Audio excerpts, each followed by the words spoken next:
Congratulation मित्रा. Madam thank you madam. Match साठी त्यांनी खाली यायचं आहे. तर आणि guesses man of the match कोण असेल या? तर मॅन ऑफ द मॅच चा प्राइज जातोय ते अभिषेक उत्तम संघ.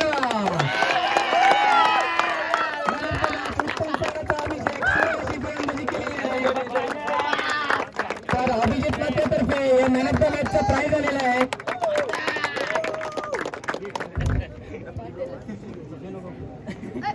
आपल्या अभिनेत्री अनुष्का दास यांना विनंती करतोय की त्याने मॅन ऑफ द सिरीजचा पारितोषिक द्यायचं आहे. हिरंगल संघ म्हणून की उत्तम संघाकडून येतो. आणि गेसेस कुठल्या संघाकडून येतोय तो मॅन ऑफ द सिरीज त्याला प्राइज तो दुसरा कुठला नाही. अनिकेत उत्तम संघ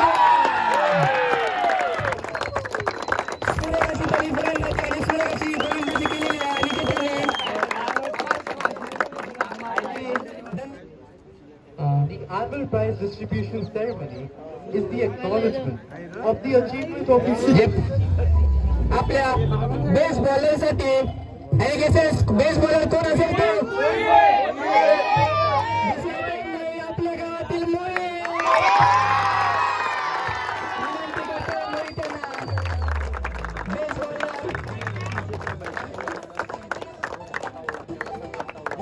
बेस बॉलरची रंगबाज संघाला जे उपविजेते झालेले आजच्या सामन्यामध्ये रंगबाज संघ. तर मी विशाल भगतजी यांना विनंती करतोय की रंगबाज संघाला सेकंड प्राइज देण्यात यावे. विशाल भगत यांच्याकडून रंगबाज संघ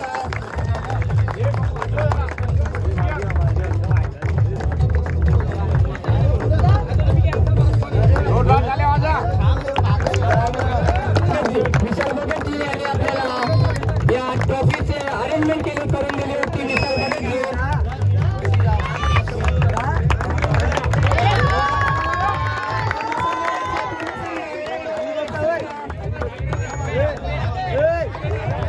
आजच्या सामन्यामध्ये उपविजेते रंगबाज संघ.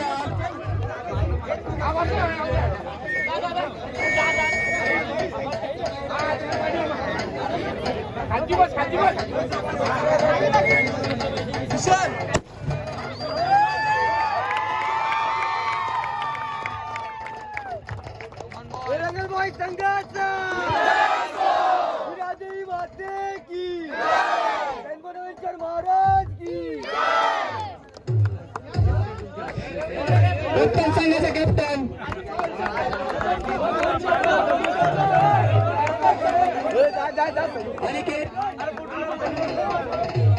अनिकेत यायचं आहे आणि पूर्ण संघाने यायचं आहे.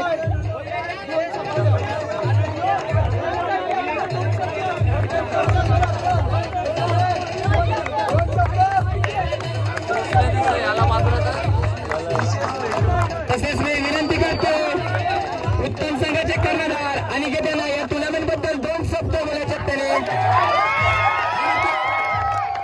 काय वाटतं तुला या टुर्नामेंट बद्दल? उत्तम संघ उत्तम संघ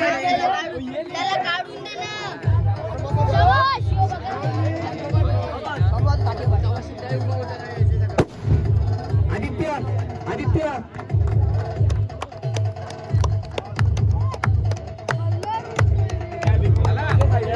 एकदा मी थँक्यू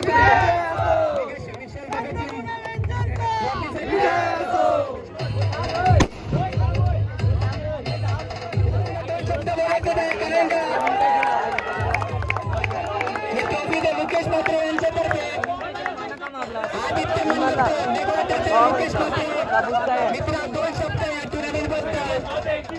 अनिकेत भाऊ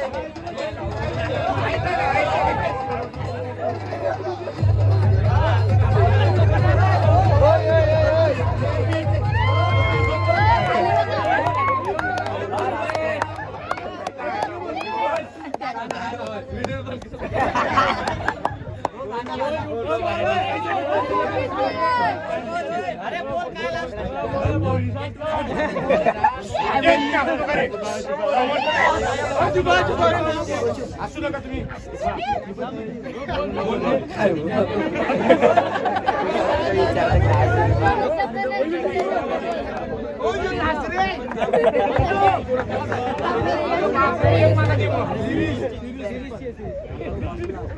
उत्तम संघाचे अनिकेत. धन्यवाद अनिकेत. तसेच मी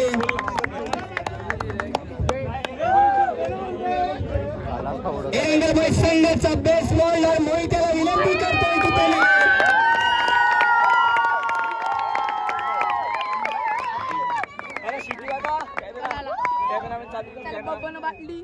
योगेश वर्माजी कडून त्याला बेस बॉलर देण्यात येत आहे.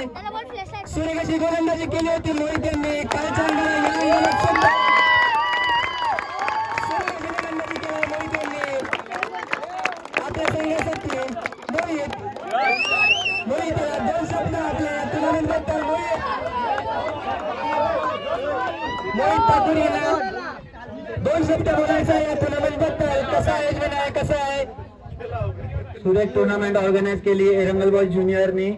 असा सपोर्ट करत राहा आणि आपण पुढच्या टायमाला पण अशीच टुर्नामेंट ओपन करू. धन्यवाद आणि फायनल मारू. धन्यवाद. धन्यवाद मोहित. तसेच मी ओटीसीचे अजिम मिरकर यांनी तब्बल 2 दिवसाचा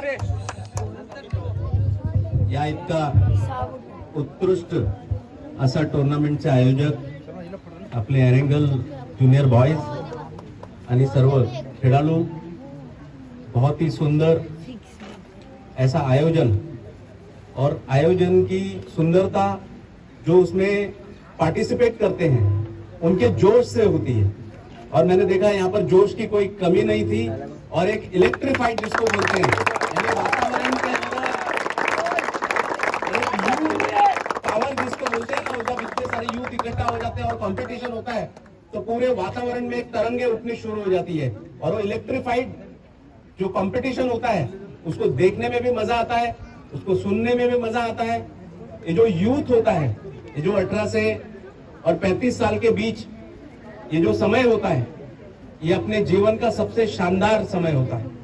ऐसे समय में जो यूथ होते हैं, जब छत्रपति शिवाजी महाराज ये अपने उम्र के 14वें वर्ष में उन्होंने प्रवेश किया और अपने 60 साथियों के साथ मिल करके भगवान शिव की शिवलिंग के ऊपर जा करके और अपने रक्त से उसको तिलक लगा करके हिंदवी स्वराज्य का और उन्होंने एक ये मन में ठान लिया तो आज पूरा देश के अंदर हिंदवी स्वराज्य की स्थापना हो गई. इसी उम्र के अंदर संत ज्ञानेश्वर ने जब इसी प्रकार का एक प्रण लिया तो पूरे समाज में बदलाव हो गया. ये जो एज है ना और ये जो कॉम्पिटिशन्स में उतरते हैं, ये सब लोग कॉम्पिटिशन्स में नहीं उतरते. सब लोग खेलों में भी पार्टिसिपेट नहीं होते. सब लोगों की इच्छा भी नहीं होती. बहुत सारे लोग को आप हाथ पकड़ पकड़ के जमीन तक, यहाँ ग्राउंड तक नहीं लेकर आ सकते. और कुछ लोग कहीं से निकल रहे होते हैं और वो कंपटीशन में देखते हैं तो अपने आप उसके अंदर घुस जाते हैं. वो लोग होते हैं जो समाज का परिवर्तन करते हैं. वो लोग होते हैं जो अपने जीवन में हारना पसंद नहीं करते और अगर हार जाते हैं तो फिर एक बार जीतने के लिए जाकर के लड़ते हैं. ऐसे लोगों से दुनिया चलती है, ऐसे लोगों से दुनिया नहीं चलती. ये जो खिलाड़ी होते हैं ना, जो खेलने वाले, ये ब्लड होता है. ब्लड, ये ब्लड होता है नहीं हारने वालों का. ये ब्लड होता है बार बार हार के जीतने वालों का. ये ऐसा ब्लड होता है जो अपने हार को भी स्वीकार करते हैं और अपनी जीत को भी पचा लेते हैं. वो जीतने के बाद पागल नहीं हो जाते, हारने के बाद कहीं जाके आत्महत्या नहीं कर लेते. ये वो लोग होते हैं जो इनको समय जितनी बार हराता है वो उतने और ज्यादा मजबूत होते जाते हैं, और ज्यादा शक्तिशाली होते जाते हैं और अपनी हार को एक दिन जीत में परिवर्तित कर देते हैं और जाकर के इससे बड़ी चुनौतियों का सामना करते हैं. यानी आज अगर उनको लगेगा कि मैंने इस टीम को हराया है तो फिर वो उस टीम को ढूंढते हैं जिसको कोई हरा नहीं सकता है और फिर जाके उससे भिड़ते हैं और पहली बार हारते हैं लेकिन दूसरी बार फिर से तैयारी करते हैं और फिर जाकर के लड़ते हैं और फिर जीत जाते हैं. आपने देखा होगा किस प्रकार से. और आज से और 2 साल पहले जब पूरा देश कोरोना से जूझ रहा था तब चाइना को ऐसा लगा कि ये तो वो भारत है जिसको मैं जब चाहूं जब और चींटी की तरह मसल दूंगा। और वो ये सोच के कोरोना के दरमियान गलवान घाटी में जबरदस्ती घुस के और हमारे 20 जवानों की हत्या कर दी। हत्या करने के बाद वो जाकर के जोर से हंसने लगा। तब हमारे नरेंद्र मोदी जी प्रधानमंत्री ने कहा, और अपने ऐसे ही जो जवान जो आप सामने खड़े हैं ना, इसी उम्र के जवान बॉर्डर के ऊपर जाकर के लड़ रहे हैं, सिर्फ उनको आदेश दिया कि एक सैनिक मरा है हमारा, उसके सामने 10 के सर काट के लेकर आओ। और मैं आपको बता रहा हूं, हमारे सैनिकों ने अचानक धावा बोला और एक के सामने 10 चाइनीज लोग का सर कलम करके काट करके और लेकर के हिंदुस्तान में वापस आए। तो जो नौजवान इस उम्र के होते हैं वो पूरे देश का इतिहास और भूगोल बदल के रख देते हैं। तो मैं सबसे ज्यादा अपने जीवन में इज्जत करता हूं खिलाड़ियों की। खिलाड़ी वो लोग हैं जो अपने देश का आने वाला भाग्य तय करते हैं। जीतने वाला जो टीम होती है, आपको पता है सबसे ज्यादा ओलंपिक्स में जीत के जो मेडल होते हैं वो अमेरिका लेकर आता है, दूसरे नंबर पे रशिया लेकर आता है। जिसके पास इतने सारे खिलाड़ी होते हैं, पूरे वर्ल्ड का पावर बनता है, पूरे विश्व का पावर बनता है। जिसके यूथ जीतना जानते हैं, जिसके यूथ लड़ना जानते हैं, जिसके यूथ स्ट्रेटेजी बनाना जानते हैं, वो देश पूरे विश्व में कभी हार नहीं सकता। और अगर कोई देश उसको हरा दे तो उसकी रूह कांपने लगती है कि पता नहीं रात को फिर ये लोग तैयारी करके वापस आएंगे और हमको हरा करके हमारे सर कलम करके वापस चले जाएंगे। दोस्तों, एक बार जोरदार तालियां आप सभी खिलाड़ियों के लिए, उन सारे आयोजकों के लिए जो आप लोगों के लिए कॉम्पिटिशन अरेंज करते हैं, मैं आप सभी खिलाड़ियों के लिए, बच्चों के लिए जो आप सब लोग को सपोर्ट करते हैं, उन लोगों के लिए मैं बहुत दिल से प्रार्थना करता हूँ कि आप जितने भी लोग हैं, आपका भाग्य में परिवर्तन हो। आप आपके जीवन के हर संघर्ष को, अपनी चुनौतियों को स्वीकार करो और उनसे लड़ो, उनसे बार बार लड़ो और जीत के और ऐसा ही शानदार सुंदर कप अपने जीवन में, अपने समाज के लिए, अपने परिवार के लिए, अपने देश के लिए, और जितने कप हो सके उतने कप आप खींच करके इस देश के लिए, अपने समाज के लिए, अपनी बस्ती के लिए। आप लोग क्या ये 400 रुपए के कप के लिए थोड़ी लड़ रहे हैं, आप लोग तो जिद के लिए लड़ रहे हैं। आप लोग तो वो मादा के लिए लड़ रहे हैं जो आपको मर्द ये बताता है कि हाँ, इसके अंदर, शरीर के अंदर खून नहीं, लावा दौड़ रहा है। तो आप सब लोग के भाग्य के लिए, आप सबके परिवार वालों को मैं बहुत बहुत शुभकामनाएं देता हूँ। कैसे शानदार और नौजवान जिस घर में पैदा होते हैं, जिस समाज में पैदा होते हैं, उनको कोई हरा नहीं सकता। मैं फिर एक बार आप सभी आयोजकों के लिए, हमारे मित्र विशाल के लिए, हमारे यहाँ जितने भी आपको प्रोत्साहन देने के लिए दूर से हमारी ये बंगाल की कार्यकर्ता जो फिल्म इंडस्ट्री में काम करती है, वो भी आप लोग के बीच में आई है। तो बहुत शानदार यहाँ से कमेंट्री कर रहा था तो आप लोग का वहां से जोश बढ़ रहा था। इतना सुंदर क्लाइमेट, सामने सूर्य, चंद्र और ये समुद्र का इतना सुंदर वातावरण। मैं फिर एक बार आप सभी लोगों को बहुत बहुत शुभकामनाएं देता हूँ और अपने दो शब्द समाप्त करता हूँ। जय हिंद, जय महाराष्ट्र, जय भारत।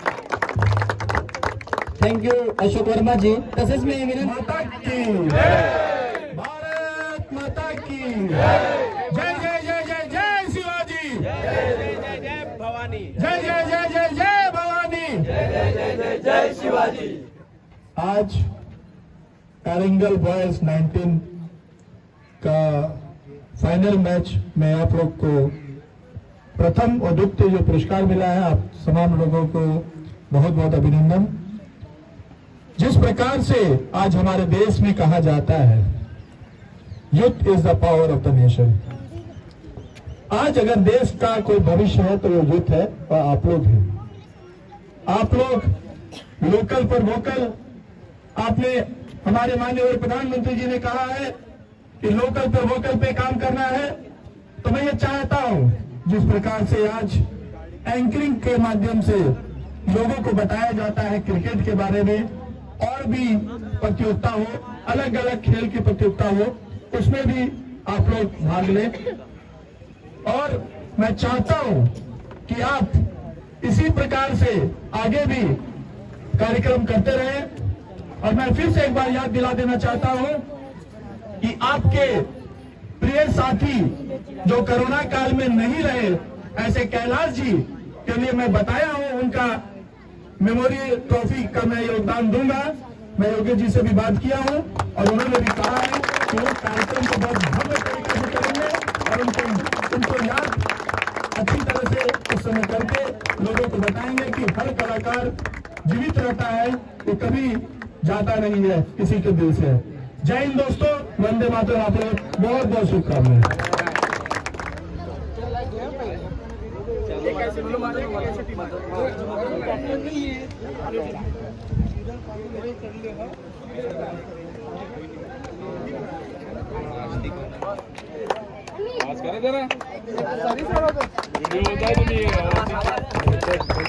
एरंगल बॉय संघाचा